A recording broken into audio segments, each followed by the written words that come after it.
en gran manera. Es más, hermanos, cuando hacen sus censos y hablan de los ejércitos, para una tierra tan pequeña, el número del pueblo de Israel era muy grande.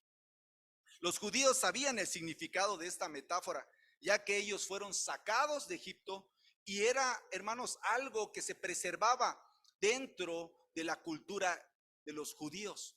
Ellos en su religión, en su fe, conocían que esto era parte del mover de Dios para el pueblo de Israel y fueron llevados a esta tierra que Dios prometió, que Dios le prometió a sus patriarcas, a Abraham, a Isaac, a Jacob, y se los dio a ellos. Pero hermanos, la historia no solamente se queda con esto de la vid que Dios sacó de Egipto, sino que Dios mismo le sigue revelando cómo ellos como vid tenían que cumplir con un propósito. Vean Isaías capítulo 5, versículo 1 y 2. Isaías capítulo 5, versículo 1 y 2. ¿Sí lo tienen, hermanos? ¿Ya lo encontraron? Vamos a leerlo, hermanos. Dice: ahora cantaré por mi amado el cantar de mi amado a su viña. Tenía mi amado una viña en una ladera fértil.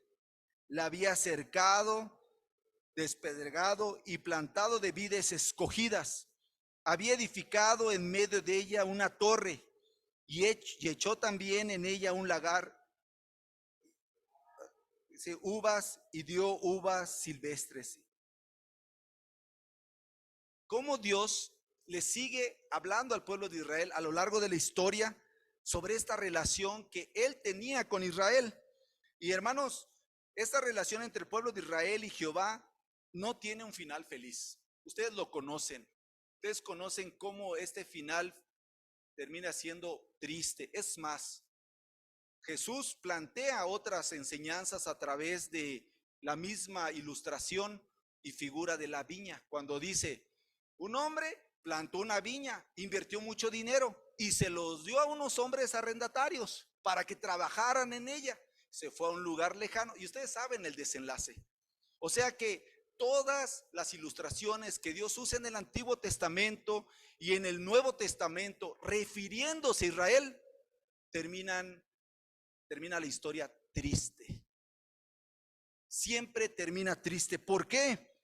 Porque, hermanos, el pueblo de Israel no fue capaz de generar el fruto que Dios esperaba. Y es triste cómo el desenlace termina siendo de que en cada una de las historias que se cuentan en los salmos, en los profetas y en las historias de Jesús, terminan siendo despojados o la viña termina siendo destruida, entregada a la destrucción. Le quitan el vallado, destruyen aquella cisterna para regar, la protección que tenía. Hermanos, así Israel se convierte en la viña corrupta. Israel representa la viña corrupta, pero ¿cuál es la buena noticia? Que Jesús viene y les dice a sus contemporáneos: yo soy la vid verdadera. Y aquí está lo hermoso del mensaje, hermanos. Jesús se convierte en la vid verdadera y dice: y mi Padre es el viñador. Lo radical de todo esto, hermanos, es que Jesús está diciendo que Él es la encarnación del verdadero Israel, del verdadero pueblo de Dios. Él es el que representa al verdadero pueblo de Dios, que Él es la viña verdadera de Jehová. Y hay una ilustración, hermanos, para poder ver esto cuando habla en Salmos 80, allí en el versículo 11, cuando dice: de Egipto saqué mi viña y la llevé. ¿Se acuerdan cuando Jesús, hermanos, nace y Herodes lo quiere matar? Y le dicen: vete a Egipto. Le dice un ángel a José: llévate al niño a Egipto porque quieren matarlo. Y después, cuando muere Herodes, dice que estuvo allí hasta la muerte de Herodes para que se cumpliese lo que dijo el Señor por medio del profeta cuando dijo: de Egipto llamé a mi hijo. Ese hijo que es la vid verdadera. Qué hermoso, ¿verdad, hermanos? Qué precioso lo que hace el Señor. Pero vamos a pasar al punto de la enseñanza en esta meditación. Hermanos, a través de esta metáfora, Jesús revela la relación vital que existe entre Él mismo, como la vid verdadera, y nosotros, los creyentes, nosotros, la iglesia, como los sarmientos. Por supuesto, hermanos, que está la figura del Padre.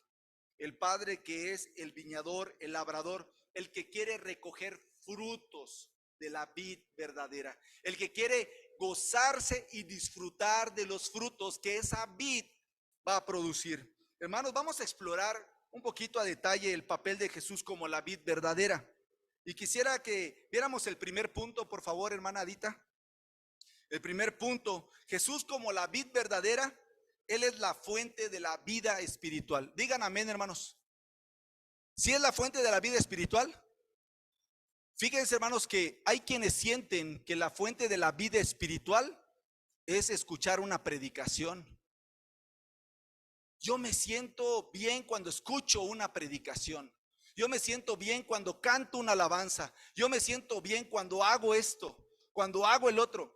Y aquí lo que tenemos que plantear, hermanos, es que Jesús como la vid verdadera, Él es, fíjense, escuchen, no es una cosa, sino es una persona, la fuente de la verdadera vida espiritual. Una persona, ¿quién es? Nuestro Señor Jesucristo. Hermanos, la iglesia hemos comprendido que el crecimiento espiritual, la transformación, viene a través de que dejemos que Jesús trabaje en nosotros, que Él nos purifique, nos vaya moldeando, Él a través de sus enseñanzas vaya transformando nuestra vida. O sea que Jesús como la fuente de vida, hermanos, a Él lo convierte como lo esencial, lo principal. Nada debe ocupar el lugar de Jesucristo. Ninguna cosa y ninguna otra persona debe ocupar el lugar de Jesús. Es triste, hermanos, cuando la vida espiritual de los hermanos de la iglesia depende del bienestar del pastor, depende de las acciones del pastor, de los hermanos maestros, de los diáconos, de otras hermanas, de otros hermanos. Es muy triste cuando nosotros nos aferramos a nuestro bienestar espiritual. Aferramos nuestro bienestar espiritual al bienestar espiritual de otra persona que no es Jesucristo. Por eso el escritor Hebreos dice que debemos poner nuestros ojos ¿en quién? En Cristo. Debemos poner nuestros ojos en Cristo. Hermanos, cuando el Señor dice que Él es la vid verdadera, está hablando de una relación fundamental en nuestra relación con Dios. ¿Y cómo lo ilustra? ¿Cómo ilustra esto el Señor en su palabra? Podemos ver tantos versículos que le dan todo el crédito y la autoridad al Señor Jesús como aquella fuente de vida verdadera, como aquella fuente por la cual nosotros verdaderamente podemos tener salud en nuestra alma y en nuestro espíritu. Fíjense, hermanos, el Señor Jesucristo se sacrificó por nosotros. Él es el sacrificio perfecto. Él pagó por el precio de nuestros pecados. A través de su muerte en la cruz nos redimió. Él, por su muerte, vida nos dio. En su sacrificio es donde tenemos nosotros redención por nuestros pecados. Y hermanos, hay personas, hay creyentes que están confundidos. Hay creyentes que su vida espiritual no depende de la obra redentora de Jesús. Hay incluso creyentes, supuestos creyentes o creyentes que están mal informados, que no están bien enseñados, que su vida espiritual, que su capacidad espiritual, de que su bienestar espiritual depende de las obras que hacen. Como esta semana sí pude diezmar, como esta semana sí pude venir al templo, como esta semana sí pude hacer estas cosas, tuve la oportunidad de pecar y no pequé, ay, y por eso me siento bien. Empiezan a depender de acciones para nutrir su vida espiritual. Y es un error, hermanos. El acceso a Dios es Jesucristo. Jesucristo dijo, hermanos, en Juan 14:6, ustedes lo saben de memoria. ¿Cómo dijo? Yo soy el camino, y la verdad y la vida. Nadie viene al Padre si no es por mí. No son tus acciones lo que te da vida, es una persona. Es una persona la que te da la vida. Jesús es el único camino. Ni tu buen comportamiento es el camino. Nada te permite el acceso, solo Jesucristo. Y eso es lo que quiere Dios que aprendamos en esta metáfora, que aprendamos a depender de Jesucristo. Hermanos, la justificación y la salvación es a través de la gracia del Señor, por la fe. Solamente a través de ellos somos justificados ante Dios y salvados de la condenación. Esa relación que tenemos con Dios es porque Jesús nos ha justificado y nos ha salvado. Jesús es el puente que nos une a Dios. Escuchen esto, Jesús es el puente que nos une a Dios. Por Él llegamos a Dios. Él es la vid verdadera. Él nos da vida abundante. Él intercede por nosotros. Es nuestro abogado, el que nos justifica. Hermanos, hablar de la vid verdadera, cuando Jesús dice, yo soy la vid verdadera, es algo especial. No podemos nosotros desarrollar una relación con Dios si no estamos relacionándonos primeramente con Jesucristo. Vean cómo dice Juan 15:4, hermanos. Vean cómo dice: permaneced en mí, ¿y qué?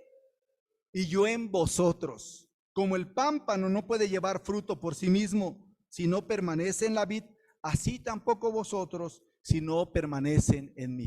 ¿Qué está diciendo aquí Jesús? ¿Qué está diciendo el Señor? Está diciendo que todo lo que nosotros pretendamos hacer, lo debemos hacer en el nombre de Jesús. Si nosotros queremos hacer algo para Dios, algo para el Padre, tenemos que hacerlo por Jesús. Hermanos, ustedes saben que la vid, han escuchado, yo pienso que han escuchado esta predicación en varias ocasiones, escuchar enseñanzas de este tema. La vid es una planta trepadora, hermanos. Se caracteriza porque sus tallos son largos, son flexibles. Y estas plantas, hermanos, contienen y sustentan los sarmientos, que son ramas que se le llaman pámpanos. Estas brotan, de ellas brotan las uvas. Y ustedes saben que la vid va creciendo, se va enredando con los pámpanos y ahí empiezan a crecer las uvas. El Señor Jesús, hermanos, nos está diciendo aquí, yo soy la vid, ustedes son los pámpanos. O sea, ¿qué está diciendo ahí? Yo soy el que verdaderamente tiene el valor delante del Padre. Él es, hermanos. ¿Saben qué pasó con el pueblo de Israel? Se olvidó del Mesías. El pueblo de Israel se olvidó del Salvador. El pueblo de Israel ignoró al Salvador y ¿saben? Ellos se creyeron la vid verdadera. Ellos tomaron el lugar. Ellos querían el crédito. Pero saben, hermanos, ya estaba declarado que por la simiente de Abraham iban a ser salvos las naciones, que iba a haber una vid verdadera. ¿Qué pasó? Cuando llegan delante de Herodes y pregunta y dicen, ¿dónde está el rey de los judíos? Mandan a llamar a los escribas, mandan a llamar a los estudiosos de la ley y dicen, en la palabra está escrito que en Belén van a ser el Salvador. Se habían olvidado, ya lo habían dejado de esperar. Ellos creían que tenían todo el crédito. Pero podemos ver aquí, hermanos, que cuando los pámpanos se separan de la vid, ¿qué sucede? Deja de haber fruto. Por eso dice el apóstol Pablo, todo lo puedo en Cristo que me fortalece. Cuando estamos cerca de la vid, entonces tenemos el poder de Dios para. En segunda los Corintios dice, no sea que seamos competentes por nosotros mismos para pensar algo como de nosotros mismos, sino que nuestra competencia proviene de Dios. O sea, si nosotros queremos lograr algo, ¿qué necesitamos? necesitamos estar cerca de Jesús. Por eso, hermanos, Jesús, puedes cambiar la diapositiva. Jesús, la vid verdadera. ¿Qué implicaciones hay para los creyentes, los pámpanos? ¿Qué implicaciones? Y yo sé, hermanos, que esto puede ser una enseñanza como de 1 más 1 es 2. ¿Qué implicaciones tiene el pámpano para poder dar fruto? Ya lo leímos. ¿Cuáles? Sí, Ever. ¿Qué implicación? ¿Cuál? Sí, para poder dar fruto, ¿cuál es la implicación? Estar unido con la vid, ¿verdad? Así, fácil. Hermano, ¿qué implicación hay para que usted pueda dar fruto? Permanecer junto a la vid. Hermana, ¿cuál es la implicación? Permanecer unido a Cristo, ¿verdad? Hermana Selene, tan sencillo, ¿verdad, hermanos? Pero a la vez tan complejo. ¿Qué le pasó al pueblo de Israel? ¿Qué le sucedió al pueblo de Israel? ¿Por qué, hermanos, Israel fue desechado? ¿Saben por qué, hermanos? Porque dejó de dar fruto agradable delante de Dios. Dice allá en Isaías capítulo 5, versículo 2, que sembró buena uva, o sea que era una buena vid. ¿Y cuál fue el fruto, hermanos? Uvas silvestres. Escuchen esto porque continúa la enseñanza ahí. Uvas silvestres. ¿Saben cómo qué quiero comparar esto, hermanos? Lo quiero comparar como los frutos, no los frutos, sino como las obras de la carne. Es tan sencillo, hermanos, es tan fácil la enseñanza. Quiero dar fruto agradable para Dios. ¿Qué tengo que hacer? Permanecer con Jesús. Pero ¿saben qué pasó, hermanos? El pueblo de Israel se distrajo. El pueblo de Israel se olvidó de su Dios. Y vemos la historia, hermanos, cómo empieza a haber idolatría, empieza a haber fornicación, empieza a haber maldad. Es tremendo, hermanos. Hoy en la mañana estábamos estudiando en la escuela dominical y leímos la historia de Acab cuando quiere la viña de Nabot y lo que hace Jezabel para adquirir la viña de Nabot. O sea, ¿a qué grado había llegado el pueblo de Israel de alejarse de su Dios? Los frutos que estaba dando el pueblo de Israel eran frutos silvestres, o sea, obras de la carne, como dice el apóstol Pablo. Y manifiestas son las obras de la carne. ¿Cuáles son, hermanos? Podríamos ahí decirlas, parafrasearlas: adulterio, fornicación, inmundicia, lascivia, hechicerías, enemistades, pleitos, celos, iras, contiendas, disensiones, herejías, orgías, borracheras. Y ya no me acuerdo de más, puros ías. Cosas, dice, de las cuales los amonesto.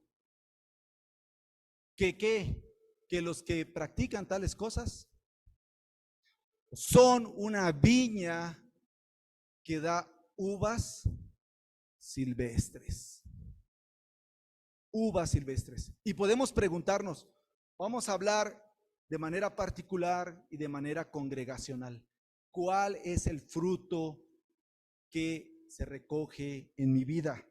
Hermanos, esta metáfora es una invitación a una relación íntima y vital con Jesús. Él es la fuente de la vida espiritual. Hay que permanecer en Jesús.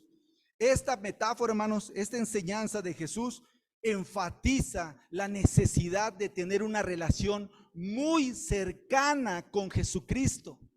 Una relación estrecha. ¿Saben, hermanos? Ligados. Así como el pámpano está ligado a la vid, a la vid, así como el pámpano está unido, Dios quiere que nosotros estemos con Jesús. Una dependencia total. Así como el sarmiento no puede dar fruto por sí mismo, nosotros debemos reconocer que cuando dejamos atrás, a un lado, nuestra relación personal con Jesús, entonces empezamos a producir fruto que no le agrada a Dios. Hermanos, el fruto espiritual que Dios quiere en nosotros es algo especial. No es una obra humana, no es una obra que venga de nosotros, como para poder nosotros estar separados de Jesucristo.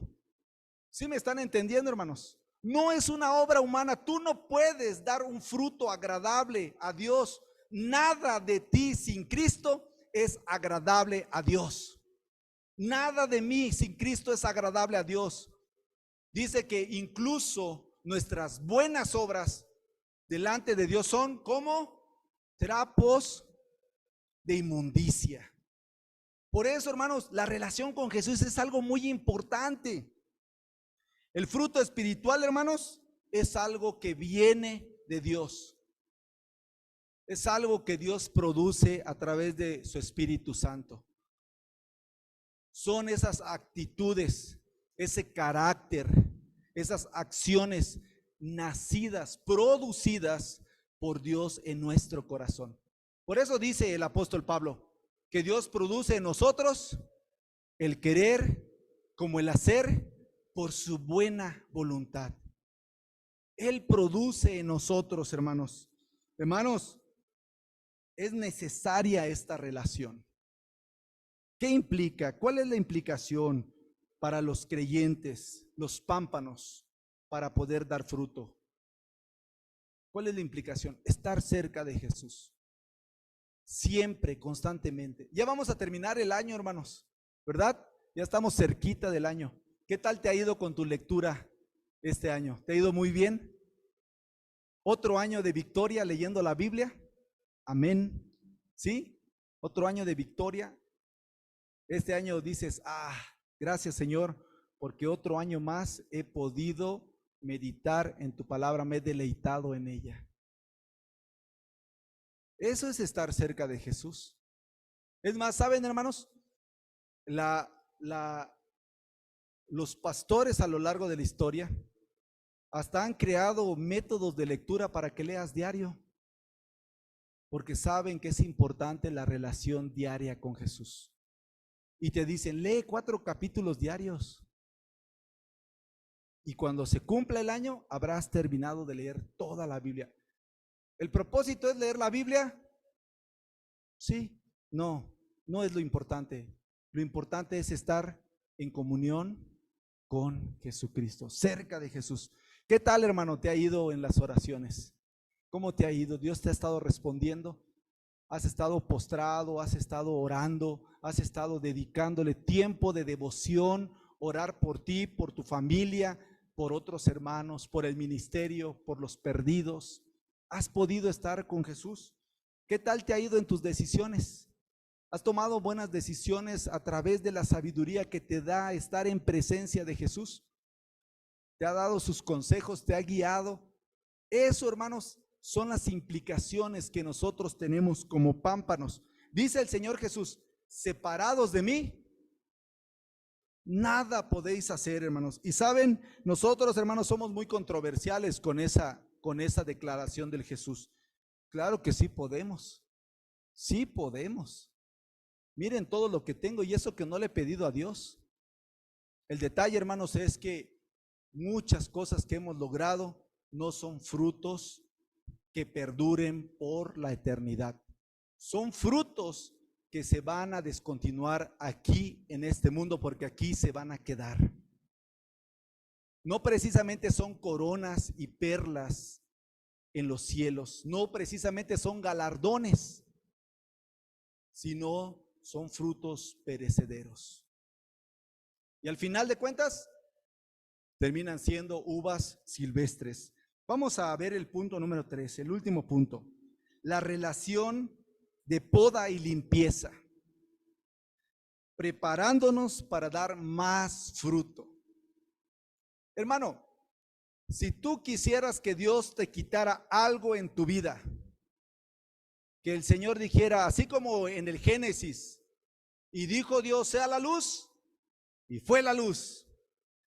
Si Dios te diera la oportunidad de quitar algo en tu vida, no vayan a decir que su suegra, hermanos, por favor, no se vale eso. Es que la mía está lejos, por eso lo digo. ¿Qué dirían ustedes? ¿Qué le pedirían al Señor que les quitara? ¿Qué les pediría usted a Dios que le quitara? Cuando Jesús habla de la poda, cuando habla en estos versículos de limpiar para dar más fruto, se refiere al proceso espiritual de purificación y de crecimiento para los creyentes. Es un proceso que Dios permite, que Él mismo ejecuta para que nosotros podamos dar más fruto. La poda, hermanos, es un proceso de formación espiritual que implica la eliminación de aquello improductivo y perjudicial en nuestra vida. Eso es lo que quiere hacer Dios con nosotros. La poda, hermanos, es diferente a la cosecha. No se vayan a confundir. La poda es diferente a la cosecha. En la cosecha, ¿qué quiere levantar? Buenos frutos. Y en la poda, ¿qué se hace? Quitar aquello que impide, que perjudica, que esa savia llegue a los pámpanos, sean nutridos y den buen fruto. Hermanos, la poda es parte de la obra de Dios. Es más, el apóstol Pedro, cuando habla ahí en el capítulo 1 de la primera carta, dice, es necesario que por un tiempo suframos. ¿Se acuerdan de esa parte? Yo la parafraseo, ustedes yo sé que la saben. Nuestra fe es puesta a prueba. El oro finísimo, caro, valioso es puesto a prueba en el fuego. Así vuestra fe. Para que cuando sean pasados por fuego, o sea, ¿de qué se trata? Ser limpiados de aquellas cosas que nos perjudican en nuestra relación con Dios y que nos impiden dar buenos frutos. Sea hallada tu vida, tu fe, para gloria de Dios. Hermano, la poda es algo natural, la poda espiritual es algo natural. Dios quiere limpiarnos de aquello que nos vuelve improductivos. Nos quiere quitar aquello que nos causa un perjuicio en nuestra vida. Hermanos, y Dios, el Señor Jesucristo, Dios Padre es el que hace esto. Él es el viñador. Él está mirando a sus hijos. ¿Saben cómo dice también el apóstol Pedro? Dice, ¿ustedes acaso ignoran que Dios al que ama, ¿qué hace? Lo disciplina. Pero cuando no aprende esas enseñanzas, ¿qué hace? Lo azota.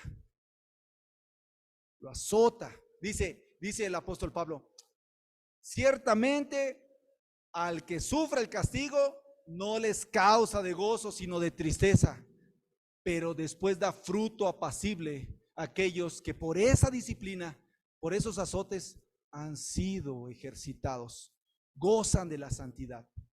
Hermanos, la poda es algo natural que Dios quiere hacer. Es algo que nosotros tenemos que aceptar de Dios. ¿Saben qué remueve? Remueve lo inútil de nosotros y lo pecaminoso, lo inútil de nuestra vida espiritual. Él lo quiere quitar. Él quiere quitar eso que nos hace inútiles y que es algo pecaminoso.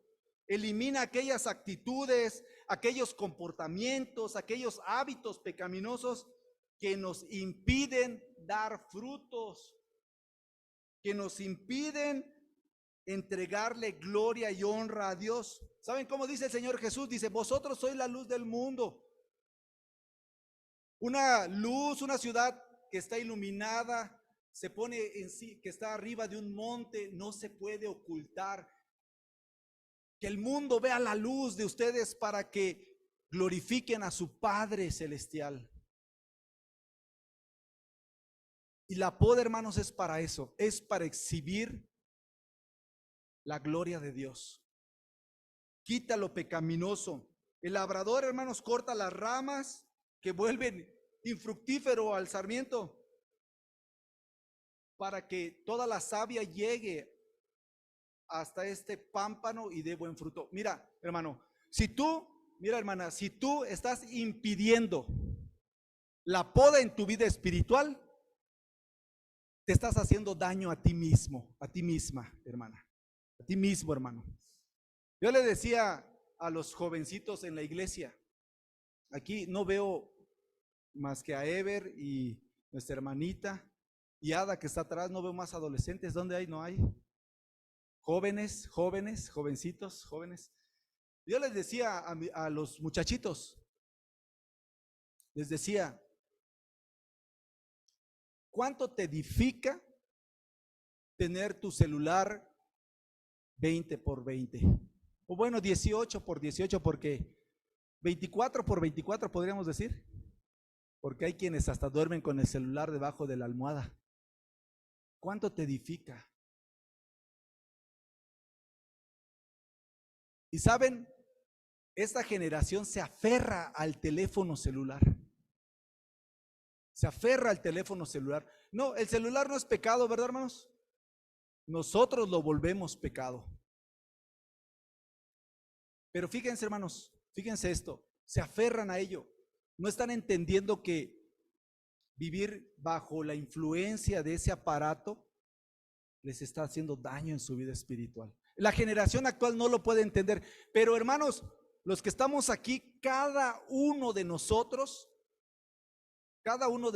tiene algo que nos inutiliza, que nos vuelve infructíferos.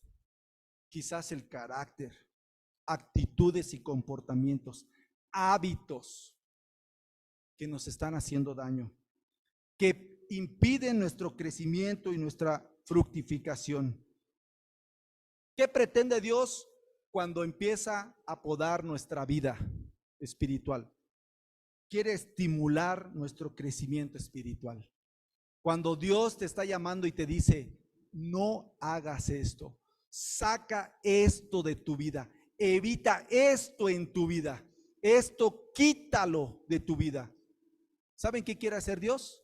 Quiere estimular nuestro crecimiento. No nos está quitando algo porque sea bueno, sino nos lo está pidiendo que lo hagamos a un lado de nosotros porque nos hace daño. ¿Saben, hermanos? Hay un ejemplo en la Biblia. Saulo de Tarso era un conocedor de la palabra, ustedes saben, instruido en los pies de Gamaliel, aventajaba a todos sus contemporáneos, rígido en la forma de llevar su vida espiritual y religiosa. Y Jesús le dijo, dura cosa es de darte coces contra el aguijón. ¿Qué quiere decir eso? Que ya Jesús había empezado a hablar en su vida, ya había escuchado el evangelio de Jesús, ya había visto, vislumbrado quién era Jesús, no lo quería aceptar. ¿Y saben qué? Se encaprichó a ir en contra de los del camino y se lo encuentra Jesús en el desierto camino a Damasco, se le aparece, cae al suelo y le dice, ¿quién eres tú, Señor? Yo soy Jesús a quien tú te estás negando, a quien tú estás persiguiendo.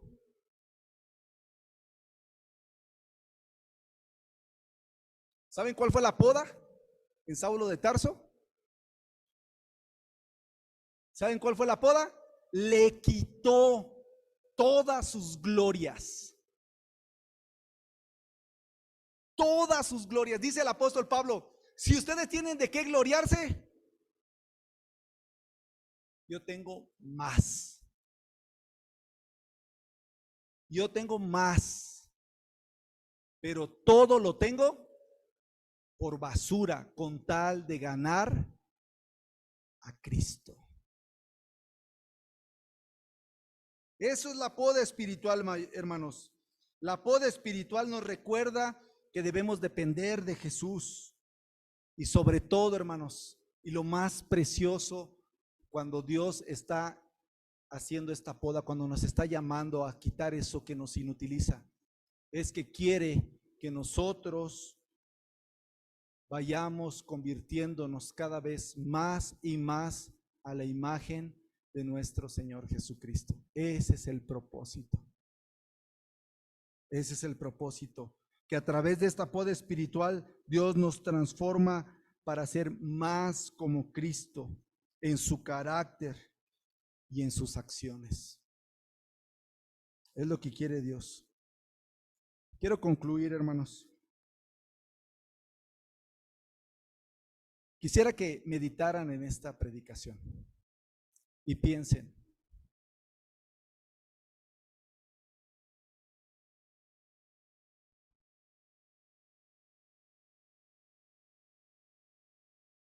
¿cuál es o cuáles son aquellas cosas que me están haciendo infructífero para Dios?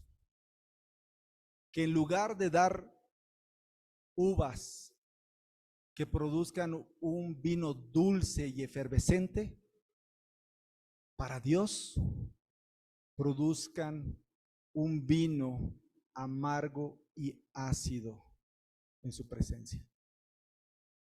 Piénsalo. ¿Qué es eso que Dios quiere quitar en mí? ¿Qué quiere quitar en ti?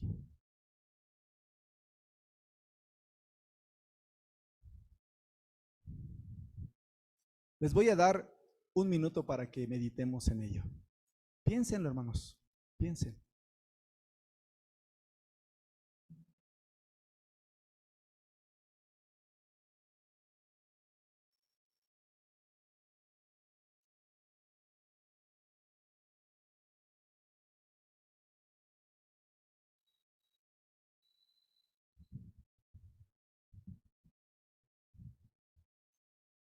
Hemos tenido la oportunidad de meditar en este mensaje y vamos a orar, hermanos, para poder participar de esta ordenanza. Dice el apóstol Pablo, allá en Primera a los Corintios, que debemos probarnos a nosotros mismos, que debemos examinarnos. Y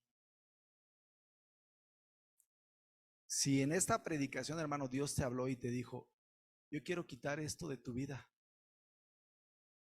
puedes pedírselo, porque estoy seguro que no tienes la capacidad para hacerlo solo. Solo Dios puede quitar de nosotros aquello que nos estorba, pero tenemos que pedírselo. Vamos a hincarnos, hermanos, vamos a orar. Pidámosle perdón a nuestro Dios y preparemos nuestro corazón para celebrar esta ordenanza. Pueden hincarse, hermanos.